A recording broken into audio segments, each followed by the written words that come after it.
네, 오늘 우리들이 함께 보실 하나님 말씀은 사무엘상 6장 전체 말씀 보시도록 하겠습니다. 6장 1절로부터 21절까지 말씀 보도록 하겠습니다. 사무엘상 6장 1절로부터 21절 6장 전체 말씀인데요. 우리 교독하시면서 말씀을 보도록 하겠습니다. 구약성경 416쪽에 나와 있습니다. 사무엘상 6장 1절로부터 21절까지 말씀. 네, 제가 먼저 1절 읽어드리도록 하겠습니다. 여호와의 궤가 블레셋 사람들의 지방에 있은 지 7달이라.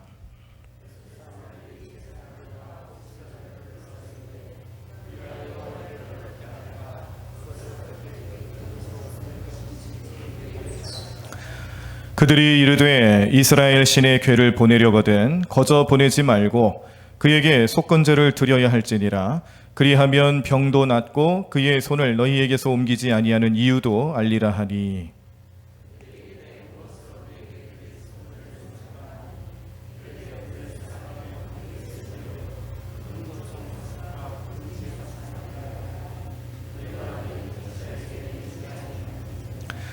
그러므로 너희는 너희의 독한 종기의 형상과 땅을 해롭게 하는 쥐의 형상을 만들어 이스라엘 신께 영광을 돌리라. 그가 혹 그의 손을 너희와 너희의 신들과 너희 땅에서 가볍게 하실까 하노라.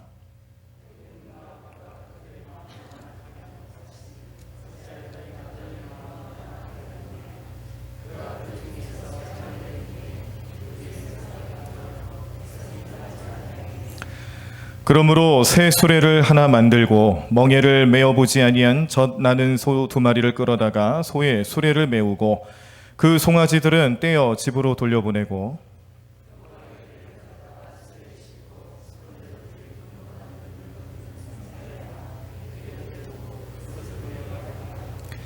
보고 있다가 만일 궤가 그 본 지역길로 올라가서 벳세메스로 가면 이 큰 재앙은 그가 우리에게 내린 것이요 그렇지 아니하면 우리를 친 것이 그의 손이 아니요 우연히 당한 것인 줄 알리라 하니라.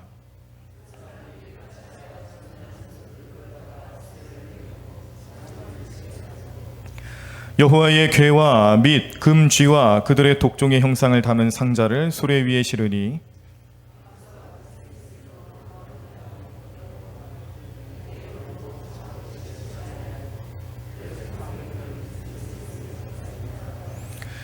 벳세메스 사람들이 골짜기에서 밀을 베다가 눈을 들어 궤를 보고 그 본 것을 기뻐하더니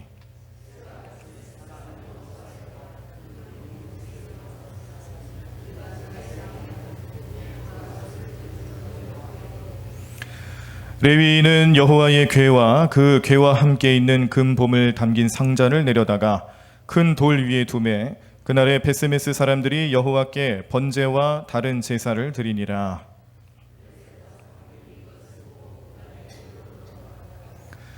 블레셋 사람이 여호와께 속건 제물로 드린 금 독종은 이러하니 아스돗을 위하여 하나요, 가사를 위하여 하나요, 아스글론을 위하여 하나요, 가드를 위하여 하나요, 에그론을 위하여 하나이며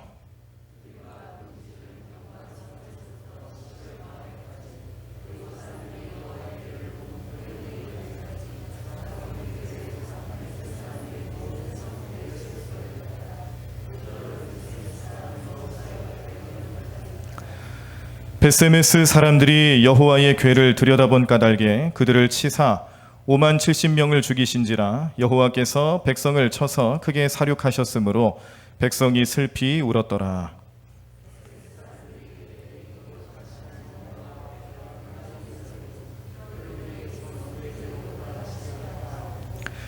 전령들을 기랏 여아림 주민에게 보내어 이르되 블레셋 사람들이 여호와의 궤를 도로 가져왔으니 너희는 내려와서 그것을 너희에게로 옮겨가라.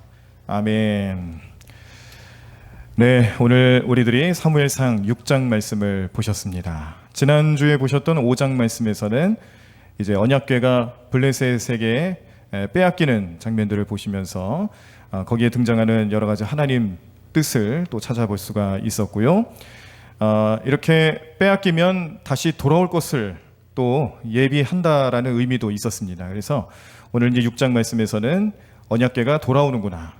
돌아오는 언약궤를 통해서도 또 하나님은 어떻게 우리에게 우리의 믿음과 우리의 신앙에 하나님 주시고자 하시는 음성을 주실까 우리 기대하시는 마음으로 오늘 말씀을 함께 보시기를 바랍니다. 먼저 오늘 말씀을 좀 하나하나씩 좀 살펴보기 전에 다시 한번 우리 블레셋과 관련된 지도를 좀 먼저 지명과 함께 좀 보도록 하겠습니다. 오늘 본문 말씀에서도 보면은 이제 블레셋 진영에 있었던 언약궤가 이 벳세메스라는 곳으로 옮겨지게 되고 또 거기서 다시 어디로 옮겨지냐면 기럇 여아림이라는 곳으로 옮겨집니다. 그러니까 이 지명들이 좀 여러 번 나오는데 지도로 이제 표시를 하면요 이렇게 표시가 될 것 같습니다. 여기 블레셋은 해안가에 있는 나라라고 했습니다. 그래서 여기 지중해가 있어요. 네, 그리고 여기 아스돗이라는 이 아스돗은 처음에 이제 그 언약궤를 블레셋 사람들이 마치 포로를 붙잡아가는 것처럼 언약궤를 가져갔을 때에 처음에 갖다 놓은 자리였죠. 네, 여기에 이 신전이 있어서 거기다 이제 갖다 놨는데 이제 여러 가지 사건이 펼쳐집니다. 자, 그리고 나서 여기 좀 더 오른쪽으로 좀 가보면 여기 가드라는 곳이 있어요. 여기도 이제 블레셋의 도시 중에 하나입니다. 자, 그리고 나서 그 위쪽으로 에그론이라는 곳이 있습니다. 네, 이렇게 처음에는 아스돗, 그 다음에 가드, 그 다음에 에그론 이렇게 세 장소로 언약궤가 이제 옮겨지게 되는 거죠. 처음에 아스돗에 갔을 때는 이 다곤 신전 안에다 넣어놨을 때에 무슨 형상이었냐면은 이제 하나님으로 상징되는 이제 언약궤, 그러니까 이스라엘의 신이 우리 블레셋의 신에게 졌다, 그리고 경배한다, 그런 의미로 신전에 갖다 놓은 겁니다. 근데 어떻게 됐어요? 오히려 다곤 신상이 언약궤 앞에 얼굴을 바닥에 향하게 해가지고 엎드려져 있는, 그러니까 반대로 됐죠. 하나님을 다곤 신상이 찬양하고 경배하는 모습, 섬기는 모습으로 그렇게 연속해서 나타나게 되니까 이제 이거 도저히 좀 안 되겠다, 큰일이다 싶어가지고 좀 더 센 신의 능력을 가진 지역, 가드라는 곳으로 이제 데리고 갑니다. 가드라는 곳의 특징이 뭐였냐면은 여기 그 키 큰 사람이 많았다고 그랬어요. 거인 종족이라고 그랬어요. 그래서 여기 가드 출신이 누가 있다고요? 블레셋 사람 중에? 다윗과 대결을 벌인 골리앗이 있습니다. 골리앗도 이 가드 출신이에요. 여기다 갖다 놓으면 이 블레셋 사람들이 무슨 생각한 거냐면은 이 언약궤에서 나타나는 하나님의 이 영광이 이 가드의 기운에 눌릴 거라고 생각한 거죠. 여기가 사람도 좀 큰 편이고 또 여기가 이 사람이 큰 것은 또 무슨 의미를 가지고 있냐면 같은 신을 섬겨도 더 강한 신이라는 그런 의미를 가지고 있다 보니까 이곳으로 언약궤를 옮겨가면은 좀 좋은 일이 일어나지 않을까 하는 기대감을 가지고 언약궤를 옮겼지만 역시 막 독종이 퍼지고 막 난리가 나는 겁니다. 막 엄청난 재앙이 임하기 시작하는 거예요. 그래서 훨씬 더 센 신이 있는 바알세붑이라고 하는 이 그 사탄의 오른손이라고 표현될 수 있을 정도로 엄청난 악의 상징인 바알세붑이라는 신이 머물고 있다고 생각하는 에그론으로 옮겨지게 됩니다. 그러니까 이 언약궤가 옮겨지는 이 과정들, 아스돗, 가드, 에그론까지 옮겨진 후에 그래도 하나님의 재앙이 멈추지 않으니까 이제 블레셋 사람들이 생각을 하는 거예요. 이게 참 큰일이구나. 여기 그냥 이 언약궤를 놔둬서는 안 되겠다 싶어가지고 어떻게 하냐면은 지방에다 갖다 놓습니다. 이 에그론 주변에 있는 지방에다 그냥 방치를 해놓는데 오늘 말씀에서 지방이라고 표현되어 있어요. 1절에 보면 이 점잖게 표현됐으니까 지방이라고 말한 것이 이 원뜻을 보면은 그냥 아무것도 없는 들판이에요. 그냥 아무것도 없는 들판, 사람도 살지 않고 아무것도 없는 들판. 그러니까 언약궤가 그곳에 방치된 지 몇 달이냐면 7달. 7달 동안이나 우리 이스라엘 백성들에게 있어서는 하나님의 임재를 상징하는 하나님의 영광, 하나님의 그런 놀라우심을 담아내고 있는 이 언약궤가 이방 나라에서 그냥 들판, 그것도 그냥 들판이 아니죠. 아무것도 없는 그냥 벌판에다가 버려진 채로 7달 동안 방치되어 있는 그런 엄청난 상황에 맞이하게 됩니다.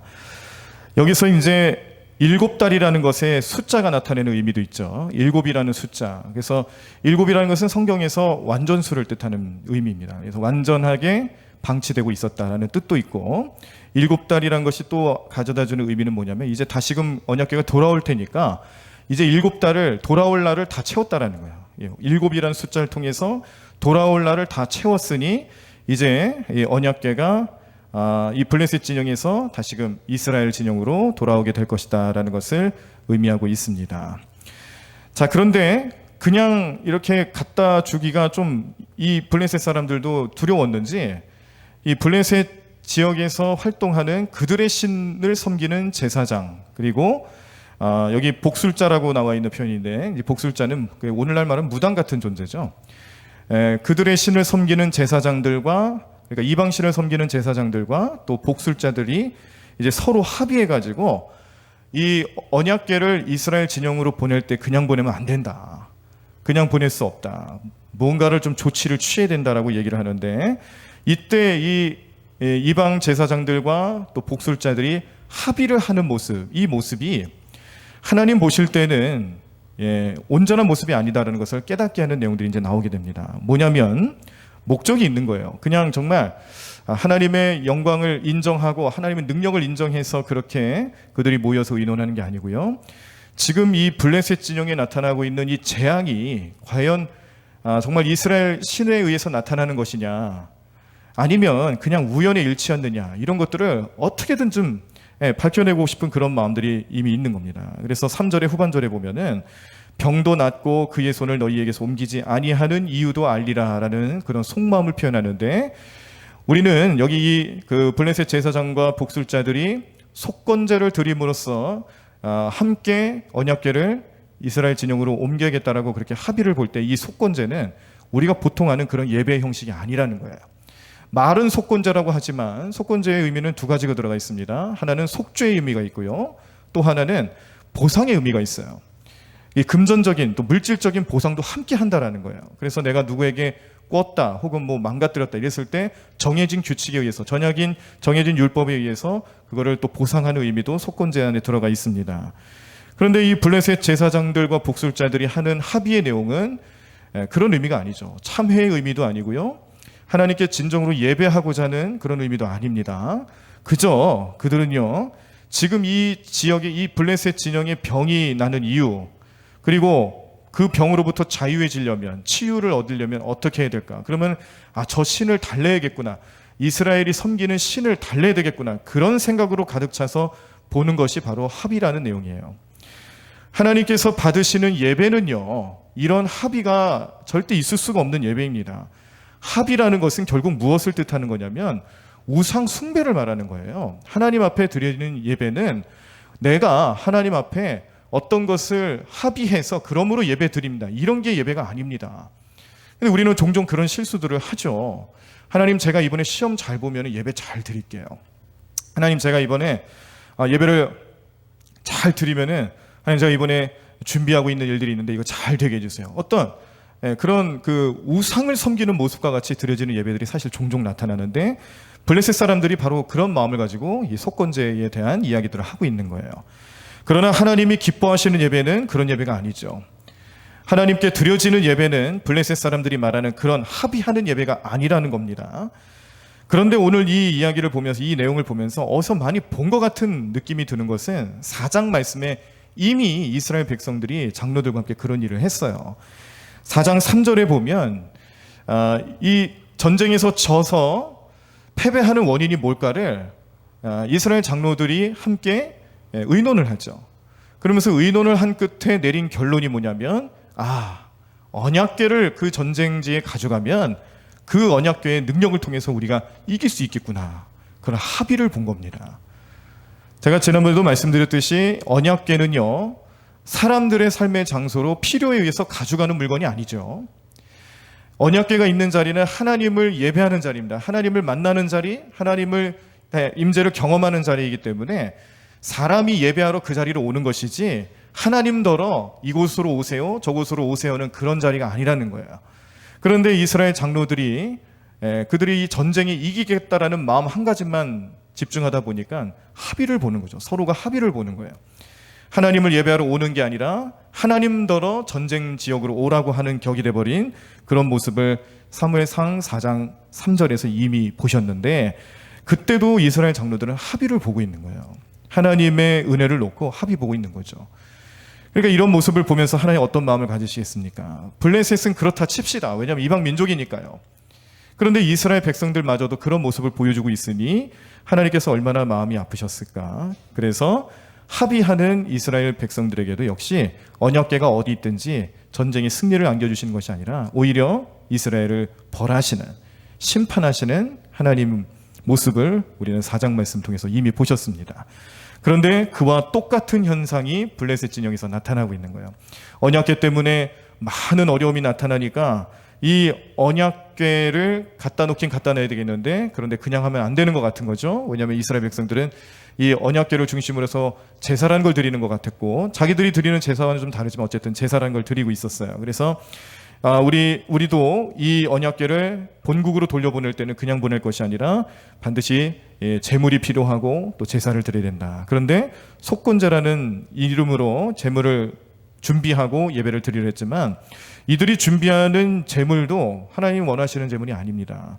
어떤 제물이 나타나냐면 금 독종 5개예요. 금으로 만든 이 아주 그 무시무시한 독한 종기의 형상을 만든 금 조형물이죠. 그걸 5개 준비하고, 그리고 금으로 만들어진 쥐의 형상을 한 금 조형물도 5개를 준비해서 같이 보낸다. 그렇게 계획을 합니다. 여기서 독종 형상과 쥐 형상은 재앙의 형상을 말해주는 거예요. 지금 이제 언약궤 때문에 나타나고 있는 재앙이, 이 독종이 사람들 몸에 온통 퍼져나가고 있고, 그리고 또 이 쥐로 인해서 퍼져나가는 그런 전염병이 있었는데 아마 패스트로 추측을 합니다. 패스트를 옮기는 매개체가 쥐잖아요. 그래서 쥐를 통해서 하나님 병을 옮기셨다는 것은 이제 이 여러 신학자들이 생각할 때 아마 패스트가 아니겠는가 그렇게 예상하는데, 중요한 거는 이제 쥐가 옮겼다는 거예요. 그래서 쥐가 마치 그 블레셋 진영을 저주를 내리는 그런 존재인 것처럼 보여졌기 때문에 이 쥐의 형상을 5개를 만들어야 된다. 숫자 5는 블레셋의 5도시를 말하는 거죠. 그래서 이 블레셋 전 지역에 걸쳐서 하나님께서 재앙을 벌여주셨고, 또 이 재앙 때문에 블레셋 진영에서 지금 난리가 났다는 것을 이 형상들을 통해서 표현하면서, 이것을 같이 그 이스라엘 진영으로 보낸다라는 것은 어떤 의미가 있냐면, 이제 그 노여움을 그치고 우리 이 지역의 병을 이제 나타내지 말고 그걸 도로 가져가라는 얘기예요. 하나님 보고 도로 가져가라는 그 의미가 들어있는 겁니다. 자, 이런 의미로서 예배를 준비했던, 또 제사를 준비했던 블레셋 진영에서는 이제 이 그 제물을 이제 옮겨갈 수레를 준비하고 또 짐승을 준비하는데요. 이것도 율법에 의해서 만들어진 게 아니죠. 그들만의 독특한 생각을 가지고 준비를 하게 됩니다. 사무엘상 오늘 보신 본문 말씀의 7절을 보시면요. 자, 7절 말씀 좀 찾아보실까요? 자, 7절을 찾아보시겠습니다. 7절 말씀 함께 읽겠습니다. 그러므로 새 수레를 하나 만들고 멍에를 메어보지 아니한 젖나는 소 2마리를 끌어다가 소의 수레를 메우고 그 송아지들은 떼어 집으로 돌려보내고, 네, 이렇게 말씀하고 있습니다. 자, 지금 이 수레를 만들고, 새로운 수레를 만들고 또 젖을 내고 있는 소니까 암소겠죠. 암소 2마리인데 한 번도 멍에를 매본 적이 없는 그런 암소예요. 그런데 젖을 내고 있다는 것은 또 무슨 의미냐면 새끼가 있다 없다, 있다라는 거예요. 새끼가 있는 암소 2마리를 준비하는데, 새끼는 데려가요 아니면 떼어놔요? 떼어놓고 그렇게 보내는 겁니다. 그렇게 준비를 하고 있는데요. 이렇게 언약궤를 이제 이 에그론이라는 곳에서, 지금 이제 언약궤가 이 에그론에 머물고 있는 거예요. 지금 6장 말씀 초반에서는. 자, 그런데 여기서 약 한 10마일이라고 그러는데요. 10마일. 10마일은 한 16km 정도 됩니다. 약 16km. 여기 베스메스라는 곳이 있어요. 네, 이스라엘 진영입니다. 베스메스라는 곳으로 이제 언약궤를 옮겨갈 건데, 블레셋 사람들이 직접 몰고 가는 게 아니에요. 네, 지금 여기 블레셋 사람들이 이상한 꼼수를 지금 보여주고 있는 겁니다. 말씀을 좀 아까 읽으시면서 좀 눈치를 채셨는지 모르겠는데 이상한 꼼수를 벌이고 있는 게 뭐냐면은 여기 그 속건제를 준비하는 내용과 똑같아요. 지금 이 하나님께서 블레셋 진영에 벌을 주시고 재앙을 내리시는 것이 자기들의 죄가 아닌 걸 자꾸 들춰내고 싶은 거예요. 자기의 잘못이 아니다. 우리는 잘못한 게 없다. 그냥 우연의 일치일 것이다라는 그런 기대감을 가지고 또 수레를 만들어 보내게 되는데, 자, 이렇게 보냅니다. 암소 2마리를 이제 준비해서, 근데 그 암소 2마리는 젖나는 암소고 새끼가 있다라는 것을 말씀드렸죠.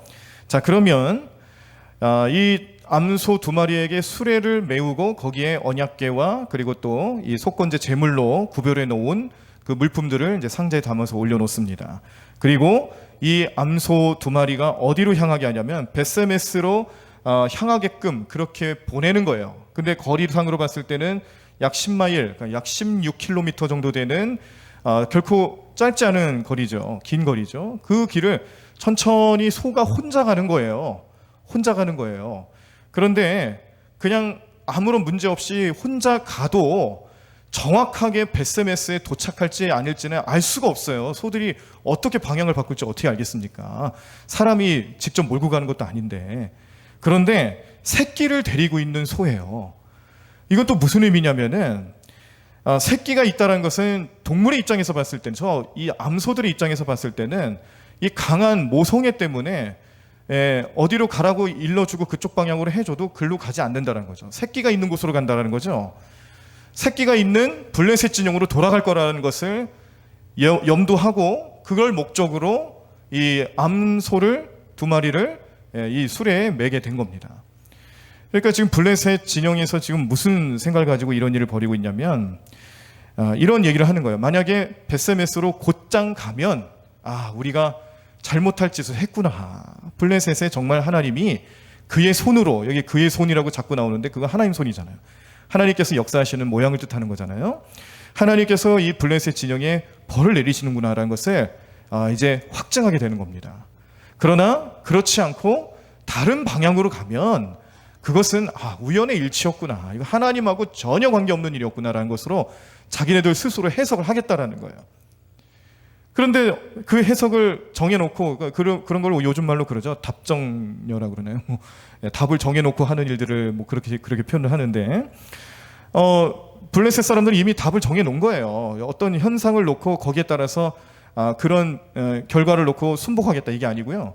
이미 정해놓은 거예요. 그런 방법들까지 다 쓰고 있는 거예요. 새끼가 있는 암소를 2마리를 메어놓고 새끼는 블레셋 진영이 있어요. 그럼 당연히 새끼를 보러 가겠죠. 그걸 예상하고 블레셋으로 가면, 블레셋 쪽으로 언약궤가 이동하면 하나님하고는 전혀 관계가 없었던 일이구나. 이스라엘 신하고는 전혀 관계가 없이 그냥 우연의 일치였다라는 것으로 인정해버리려고 하는 마음을 가지고 있었다는 겁니다. 자, 이 말씀이 8절에서 10절 가운데 나와 있는데, 자, 함께 읽어보도록 하겠습니다. 오늘 본문의 8절부터 10절 말씀인데요. 자, 함께 8절부터 10절까지 함께 읽습니다. 여호와의 궤를 가져다가 수레에 싣고 속건제로 드릴 금으로 만든 물건들은 상자에 담아 궤 곁에 두고 그것을 보내어 가게 하고, 보고 있다가 만일 궤가 그 본 지역길로 올라가서 벳세메스로 가면 이 큰 재앙은 그가 우리에게 내린 것이요, 그렇지 아니하면 우리를 친 것이 그의 손이 아니요 우연히 당한 것인 줄 알리라 하니라. 그 사람들이 그같이 하여 젖 나는 소 2를 끌어다가 수레를 메우고 송아지들은 집에 가두고 라고 말씀에 나와 있습니다. 자, 지금 읽어보시니까 내용이 이해가 되시죠? 지금 블레셋 사람들이 얼마나 꼼수를 부리고 있는지 보시죠? 그러니까 지금 이 엄청난 꼼수를 부리고 있는 이 블레셋 진영에서 정말 하나님을 인정하고 정말 하나님께 순복하는 마음으로 언약궤를 보내는가? 자기네들 말로는 속건제도 얘기하고요. 또 그냥 보내면 안 된다, 재물을 담아 보내야 된다, 이런 여러 가지 얘기들 합의하는 것처럼 얘기하지만 정말로 이 사람들이 하나님을 인정하고 예배하는 모습으로 하는가라고 평가해 봤을 때는 절대 그렇지 않다라는 거예요. 절대 그런 모습이 아니라는 겁니다. 젖나는 암소에게 새끼가 있다는 것은 모성애 때문에 자기 새끼에게 분명히 갈 것을 알고 하는 일이에요. 당연히 벳세메스가 아닌 블레셋 진영으로 가겠죠. 우리가 아는 상식에 의하면, 경험에 의하면 그렇겠죠. 자, 그런데 하나님께서는 이런 일들을 다 꿰뚫어 보시고 그 소의 마음을 붙잡아 주신 것 같아요. 그 소를 인도해 가시는 거예요. 사람은 그 소를 인도하지 않지만 블레셋 사람들은 오히려 다른 방향으로 가게끔 간계를 꾸몄지만 하나님께서는 그 모든 사람들의 생각과 간계를 다 무너뜨리게 하시고 오히려 벳세메스로 곧장 향하게끔 그 소들을 인도하고 계신다는 것을 말씀을 통해 확인할 수가 있습니다. 이 말씀이 12절에 나와 있습니다. 자, 12절 말씀도 함께 찾아보서 함께 보시면서 말씀 읽어보도록 하겠습니다. 12절 말씀 함께 읽습니다. 암소가 벳세메스 길로 바로 행하여 대로로 가며 갈 때에 울고 좌우로 치우치지 아니하였고 블레셋 방백들은 벳세메스 경계선까지 따라가니라. 아멘. 이게 하나님의 역사입니다. 하나님 그렇게 역사하신 거예요. 블레셋 사람들의 생각을 완전히 무너뜨리신 것이죠. 그들은 과학적인 방법과 또 경험에 의해서 하나님의 뜻을 자기의 삶에 적용시키지 않으려고 엄청난 일들을 벌였지만 그런 하나님께서는 오늘 12절 말씀에 나와 있는 것처럼 그 암소들을 직접 인도하셨어요. 벳세메스로 가게 하셨습니다. 좌우로 치우치지 않았는데 그 앞에 나와 있는 단어가 또 우리의 마음을 움직이는 것은 울었다 그랬어요. 암소가 두 마리 암소가 수레를 끌고 가는데 울었다. 왜 울었죠? 새끼 소가 그리워서 우는 거예요. 이것까지도 아주 자세히 표현을 했어요. 그러니까 이 블레셋 사람들의 생각은 거기까지 예상하고 있었지만 하나님은 또 그 예상을 뒤집어 엎으시면서 그러나 그 암소들이 가지고 있는 모성애도 그대로 표현해 주시는 말씀을 오늘 주고 계시는 것이죠. 이건 곧 무엇을 얘기하는 거냐면 이 짐승들도 하나님 뜻에 순종할 줄 아는데 어찌 사람들이 짐승보다 더 낫다라고 생각하는 사람들은 그렇게 하지 못할까? 이런 질문을 우리에게 던져주는 말씀이에요. 짐승들도 하나님 마음을 알고 하나님 뜻에 순종하며 곧장 벳세메스로 가는데 그 길이 결코 쉬운 길이 아니었다라는 거예요. 이 짐승들 입장에서도 울었다고 그랬잖아요. 새끼 소들이 송아지들이 그립고 보고 싶고 떨어지는 게 싫어서 울면서 가는 길이었지만 그럼에도 불구하고 하나님 뜻에 순종하며 벳세메스로 곧장 가고 있었다는 말씀을 볼 때에 이 블레셋 사람들은 아마 기가 찼을 겁니다. 하나님 정말 대단하신 분이란 걸 인정할 수밖에 없었을 겁니다. 그래서 오늘 이 12절의 후반절도 보시면은 어쨌든 경계선까지 따라가 보는 거예요. 중간에 혹시라도 바꿀 수 있을지 모르니까 끝까지 한번 가보는 거예요. 그런데 그런다고 달라지는 게 있었나요? 아니죠. 하나님께서는 끝까지 소들을 벳세메스로 인도하셨다라는 사실입니다. 자, 그러면 왜 벳세메스일까? 이것도 좀 궁금하지 않으세요? 여러 지방들이 다 있겠지만 하필 왜 벳세메스일까? 뭐 지역적인 그런 위치로 봤을 때도 여기 지도에서도 보면은 자, 이렇게 블레셋 진영이 이렇게 해안가에 주변에 자리 잡고 있고 여기가 이제 이스라엘 진영인데 블레셋 진영과 가장 가까운 그런 지역이기도 합니다. 그러니까 지리적인 위치를 봤을 때도 보내기가 가장 용이한 가까운 지역이기 때문에 보냈겠죠. 그런데 여기는 또 다른 의미도 있습니다. 벳세메스 지역에 누가 살고 있는지를 봐야 돼요. 자, 거기에 누가 거주하고 누가 살고 있었냐면 아론의 자손들이 살고 있습니다. 여러분들이 아시다시피 아론의 자손들은 이 이스라엘 진영에서 하고 있는 일들이 있었어요. 바로 제사장 업무를 보고 있었죠. 그래서 제사장들이 살고 있는 곳이 벳세메스예요. 특히 그 자손들 가운데 고핫 자손이라는 가문이 있는데 이 사람들은 무슨 일을 했냐면 언약궤를 메고 가는 일들을 전담해서 했던 사람들입니다. 그러니까 이 벳세메스 지역에 제사장 무리도 살고 있으면서 특히 또 그 제사장 무리들 가운데 제사장 일을 돕는 지파들, 레위 지파의 자손들 가운데 고핫 자손이라는 사람들이 있었어요. 이 사람들은 또 특별히 무엇을 하고 있었냐면은 이 언약궤를 메고 가는 일을 전담하고 있었던 사람들. 그러니까 벳세메스 지역으로 가는 것이 당연한 것이죠. 언약궤가 가야 할 곳은 바로 이곳이었습니다. 이곳에서 벳세메스 사람들이 언약궤가 오는 것을 보고 즐거워했다고 그랬어요. 다시 그 언약궤가 돌아오는 모습을 보면서 기뻐했다고 그랬습니다. 그래서 그 언약궤가 돌아왔을 때 무슨 일을 하냐면 이제 제사장들이 하나님 앞에 예배를 준비하는데 끌고 왔던 수레, 나무로 만든 수레잖아요. 그 수레를 다 장작을 패가지고 이제 제사에 쓰이는 재료로 사용하고 그리고 끌고 온 두 마리의 소 있잖아요. 이 두 마리의 소는 어떻게 했을까요? 제단에 바쳤어요. 그래서 번제를 드리고 또 다른 제사를 드렸다라고 말씀이 표현되어 있습니다. 그러니까 언약궤가 그 지역에 들어오면서 바로 하나님 앞에 감사 예배를 드렸는데 자, 여기까지는 좋아요. 그런데 엄청난 무시무시한 일이 또 벌어지게 됩니다. 19절 말씀인데요. 자, 우리 19절 말씀 함께 읽어보도록 하겠습니다. 오늘 본문 말씀 6장 19절 말씀 함께 읽습니다. 베세메스 사람들이 여호와의 궤를 들여다본 까닭에 그들을 치사 5만 70명을 죽이신지라 여호와께서 백성을 쳐서 크게 사륙하셨으므로 백성이 슬피 울었더라. 아멘. 비극입니다. 베세메스 지역으로 언약궤가 들어와서 그 감사하는 마음으로 제사도 잘 드렸어요. 그런데 베세메스 사람들이 언약궤를 들여다보는 죄를 지었어요. 이 언약궤를 들여다봤다라는 것은 무슨 의미가 있냐면 하나님이 임재하시는 곳으로 언약궤를 다루지 않았다는 의미예요. 하나님이 임재하시는 곳으로 언약궤를 봤다라면 감히 손도 못 댔을 겁니다. 그런데 여기 이 베세메스 지역에 제사장 무리들이 살고 또 제사장을 돕는 고앗 자손들도 함께 거주했던 이 지역에 이 언약궤를 함부로 봐서는 안 된다라는 그런 지식이 없었을까? 있었을 거예요. 왜 없었겠어요? 제사장들이 몰랐을까요? 경고했을 겁니다. 그럼에도 불구하고 언약궤를 들여다봤다라는 것은 백성들의 마음속에 하나님에 대한 자세가 올바른 자세로 나타나지 않는다는 것을 보여주는 또 다른 모습이에요. 언약궤 자체를 하나님의 임재의 장소로 보는 게 아니라 그냥 궤짝으로 역시 보고 있는 것이죠. 이스라엘 백성들이 가지고 있었던 그 마음을 그대로 표현하는 겁니다. 그냥 자신에게 복을 줄 수 있으면 복의 통로가 되고 그렇지 않으면 말듯이 그냥 궤짝 취급해버리는 언약궤를 이 베세메스 사람들도 가지고 있었다는 것을 반증하는 것이며 이것 때문에 그 시대는 결국 어떤 시대인지를 보여주는 내용이 뭐냐면요. 하나님에 대한 거룩함, 위엄하신 분, 존엄하신 분, 또 하나님의 영광을 드러내는 삶 다 사라지고 없는 거예요.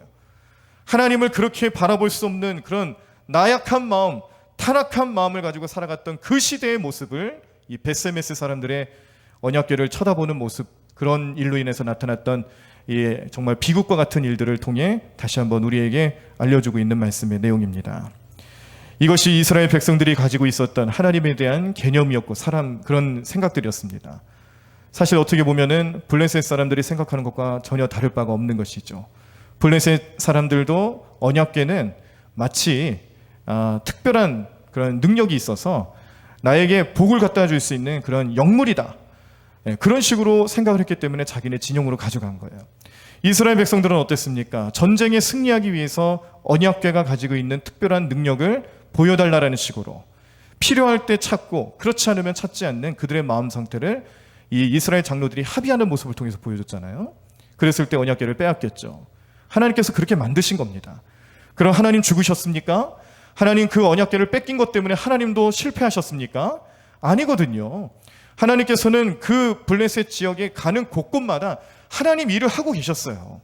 하나님이 어떠신 분인지에 대해서 알려주고 계셨고 재앙을 내리시면서 믿지 않는 그 블레셋 사람들에게 하나님이 어떤 분인지를 분명히 나타내 주시는 일하고 계시는 하나님을 우리는 분명히 말씀을 통해 보셨는데 이스라엘 백성들 여지까지 그 마음을 깨닫지 못합니다.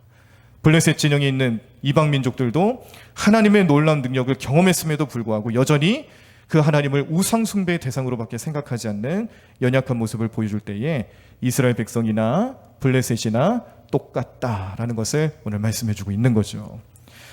그래서 이제 베세메스 지역에 이런 엄청난 재앙이 또 임하게 되니까 블레셋 사람들처럼 똑같이 합니다. 자, 우리 블레셋에서 아스돗에 있었을 때에 여기 신전에서 벌어진 일들 때문에 무서워서 가두로 보내죠. 자기의 진영에서 감당 못할 것 같으니까 보내버립니다. 가드 지역에 머물고 있던 언약궤가 또 여기서 온갖 재앙이 임하니까 에그론 지역으로 또 보내지죠. 그런데 에그론 지역에서도 역시 그 재앙이 멈출 기미가 없으니까 그냥 아무것도 없는 들판에 버려져 있다가 7개월 후에 17달이 지난 후에 이제 합의를 봐서 베세메스로 보내는 거예요. 이게 블레셋 사람들이 하는 모습이었어요. 그런데 여기서도 베세메스 사람들이 이 언약궤를 쳐다보는 것 때문에 거기에 오늘 말씀에서는 이제 5만 가로치고 5만 70명이라고 표현되어 있지만 이제 주석가들에 의하면은 사실 5만은 아닐 거다. 이제 이 사본에 이렇게 표현이 되어 있다 보니까 표시를 또 이렇게 가로를 쳐서 했지만 5만까지는 아닐 거고 70명이 아니겠는가. 그런 예상을 합니다. 그 유대인의 그 유명한 역사 가운데 요세푸스라는 사람이 있어요. 이 요세푸스의 의견도 70명이다라고 그렇게 밝힌 적이 있습니다. 뭐 몇 명이든 뭐 많건 적건 사실은 뭐 그렇게 크게 중요하진 않지만 그 언약궤를 들여다봄으로써 이런 재앙을 당했다라는 것이 더 의미가 있는 것이죠. 뭐 70명이 죽었든 5만 70명이 됐든 그 숫자는 물론 이제 차이가 크긴 합니다만, 그러나 언약궤를 봐서 재앙이 임했다는 것이 더 중요한 거예요. 그래서 이 베세메스 지역에도 재앙이 임한 겁니다. 이 엄청난 사륙의 현장이 이 재앙으로 나타나게 된 거죠. 그래서 베세메스에 있는 이 주민들도 블레셋 사람들처럼, 왜요? 그들의 영성도 똑같거든요. 블레셋 사람과 다를 게 없어요. 언약궤를 바라보는 시선 자체가 그렇다는 거예요. 언약궤를 하나님의 임재로, 섬김의 대상으로 하나님 영광 드러내는 그런 것으로 보는 게 아니라 자신의 삶에 무언가를 축복을 줄 수 있는 그런 도구가 아닐까, 또 우상 숭배하는 것처럼 자기가 필요할 때는 가까이 하고 그렇지 않으면 멀리 해도 되는 그런 자기의 필요에 따라서 가까이 하는 그런 물건으로 전락시켜버린 언약궤를 이 베세메스 사람들도 그렇게 대하다 보니까 결국에는 똑같은 거예요. 블레셋 사람들하고 다를 게 없다는 겁니다. 그래서 나타나는 현상이 뭐였냐면 또다시 보내버려요. 여기가 어디라고요? 기럇 여아림이라는 곳입니다.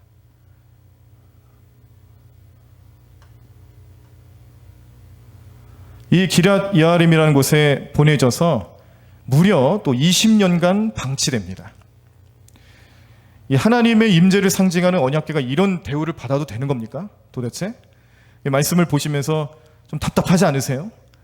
네. 나중에 이제 물론 다윗의 시대까지 가면은 그때 다윗이 다시금 그의 궁으로 모시게 되죠. 그리고 나서 나중에 또 솔로몬의 시대에 가면은 성전을 만들게 해서 다윗이 그런 고백을 하잖아요. 나는 이렇게 아름답고 훌륭한 왕궁에서 지내는데 하나님의 궤, 언약궤는 저렇게 누추한 곳에 있구나. 그래서 하나님의 성전을 짓고자 하는 마음을 갖게 되고, 그래서 하나님께서 기뻐하셨지만 그러나 다윗을 통해서 하는 게 아니라 솔로몬을 통해서 짓게 하셨던 그런 과정들이 있습니다. 그때 가서는 이제 이 언약궤가 성전 안에 들어가게 되는 모습 뭐 알게 되겠지만, 그러나 오늘 본문 말씀까지만 보면은 계속 그냥 찬밥 침세가 되는 거예요. 이게 이스라엘 백성들의 마음이에요. 네. 베세메스로 옮겨졌지만 그곳에서도 재앙이 일어납니다. 아직까지도 정신을 못 차리는 거죠. 그리고 나서 기럇 여아림으로 강제로 보내게 돼요. 전령을 보내서 가져가라. 블레셋 사람들이 했던 행동들하고 똑같은 행동을 이스라엘 백성들이 하고 있는 겁니다. 그리고 나서 20년 동안 방치되는 이 엄청난 과정을 오늘 이제 6장 말씀을 통해서 확인할 수가 있었는데, 이 말씀을 보면서 우리 마음속에 생각해야 될 것은 우리의 예배가, 언약궤를 통해서 나타내는 우리의 신앙의 중심은 뭐냐면 바로 예배입니다. 하나님 앞에 제사하는 모습, 예배드리는 거죠. 언약궤를 통해서 하나님께 어떤 마음을 가지느냐, 우리 예배의 자세를 말하는 거죠. 이스라엘 백성들이 가지고 있는 이 하나님을 향한 믿음의 자세, 신앙의 자세가 지금도 여전히 부족한 거예요. 지금도 바뀌는 게 없습니다. 아주 극에 달하고 있습니다. 어떻게 보면은 정말 갈 때까지 가고 있는 거예요. 블레셋 사람들도 7달이나 이 언약궤를 방치하고 있었는데, 세상의 이스라엘 백성들은 몇 년이요? 예? 그들의 신앙의 중심이 되어야 되는 언약궤를 무려 20년 동안이나 그렇게 방치하게 되는 엄청난 일들을 벌이게 됩니다. 이게 선택받은 민족들이 할 모습인가요? 이스라엘 백성들이 보여줘야 될 신앙의 모습입니까? 절대 그렇지가 않죠. 그래서 아주 갈 때까지 간 그들의 신앙과 믿음을 이제 누가 끌어올려요? 이제 7장으로 넘어가게 되면 이제 그 자리에서 우리가 계속해서 기억하고 또 기다리고 있는 사무엘이 이 미스바 성회를 열어서 회개 운동시키고요, 다시금 그 신앙을 회복하게끔 만들고요, 이 이스라엘 백성들을 한 자리에 모아서 말씀으로 변화되게끔 하기 위해서 하나님의 진정한 말씀을 이제 전하기 위한 그러한 아주 폭풍전야와도 같은 그런 영적인 상태를 오늘 이 6장 말씀에서 후반부에 보여주고 있는 겁니다. 블레셋만의 문제가 아니라는 거예요. 블레셋은 이방인이라도 됐죠. 잘 모를 수도 있어요. 깨달을 수 없을 수도 있습니다. 그럼 이스라엘 백성은 그러면 안 되잖아요. 그런데 어떻게 하고 있어요? 똑같이 하고 있는 거예요. 그들이 하나님만 알고만 있을 뿐이지 정말로 믿고 있는가에 대해서 질문을 던진다면 아니다라는 답이 나올 겁니다. 이 이스라엘 백성들의 영적인 삶을 각성시키고 말씀으로 변화시키기 위한 이 폭풍 전야와가 같은 그런 모습을 오늘 6장 말씀을 통해서 우리가 보시면서 이제 다음 주는 이제 교회가 또 휴가 기간이니까 한 주 쉬시고 그 다음 주 2주 후에 7장 말씀을 보실 때는 이제 시원한 하나님의 말씀이 나올 겁니다. 하나님 이스라엘 백성들 이렇게 바꿔주시는데 사무엘을 쓰시는군요. 그 하나님 마음이 얼마나 시원하시겠습니까? 우리의 마음도 시원해집니다라는 그런 경험들을 이제 하시게 될 텐데 사모하시는 마음으로 미리 좀 7장 말씀을 보시면 더 좋을 것 같고요. 오늘 여기까지 주시는 말씀을 통해서 우리가 깨달아야 될 것은, 또 기도해야 될 것은, 하나님 우리의 예배는 이렇지 않습니까? 내가 하나님 앞에 예배하고 기도하고 섬긴다라는 삶의 모습은 혹시 저렇게 블레셋 사람들처럼 이스라엘 백성들처럼 하나님을 우상 취급하고 나에게 축복이나 줄 것 같은 사람으로만 취급하는 내 삶은 아니었습니까? 그렇지 않게 도와달라고, 온전히 하나님을 섬기게 도와달라고, 온전히 하나님을 따르는 삶이 되게 도와달라고 오늘 결단하며 기도하시기를 간절히 축원합니다. 7장 말씀에 한 번 더 보시겠지만 7장 말씀에서 9절에 보면요, 사무엘은요 예배를 드리는데 그 예배를 어떻게 표현해주고 있냐면 젖 먹는 어린 양 하나를 가져다가 온전한 번제를 여호와께 드린다라고 말씀하고 있습니다. 지금까지 이스라엘 백성들이 이 사무엘 1장으로부터 시작해서 나타나는 여러 말씀 가운데 이스라엘 백성들이 진정으로 드려지는 예배를 얼마나 보여드렸습니까? 한 번도 없었어요. 심지어 예배를 가벼운 것으로 여기고 언약궤까지 뺏겼습니다. 다시 돌아오는 언약궤 앞에서 예배를 드린다고 했지만 왜 그 언약궤를 쳐다봅니까? 왜 열어봅니까? 하나님 그만 것을 왜 하나요? 그들 마음속에 예배는 예배를 드리고 있지만 참된 하나님으로 여기지 않는 그들의 부족함을 여실히 나타내고 있는 말씀을 오늘 우리가 보셨어요. 우리의 삶에 그런 모습은 안 됩니다. 우리는 예배하는 삶의 자리에서 하나님을 온전히 예배할 수 있는 마음으로 나아가셔야 됩니다. 한순간이라도 예배를 우리의 욕심을 채우는 일로 삼으셔서는 안 됩니다. 우리가 하나님의 뜻을 예배 시간 가운데 합의하는 모습으로 나타나서도 안 됩니다. 예배는 하나님께 온전히 드려져야 되는 것이고 예배를 통해서 우리는 하나님 백성을 알아야 되고요, 하나님께 영광 돌리며 하나님의 은혜를 간구하며 부족한 인생을 오늘도 사랑하시고 역사해 주시는 하나님 앞에 겸손한 모습으로 예배드릴 수 있는 우리의 삶이 될 수 있도록 오늘 이 시간 간절히 기도하며 결단하는 귀한 시간 되기를 간절히 소망합니다.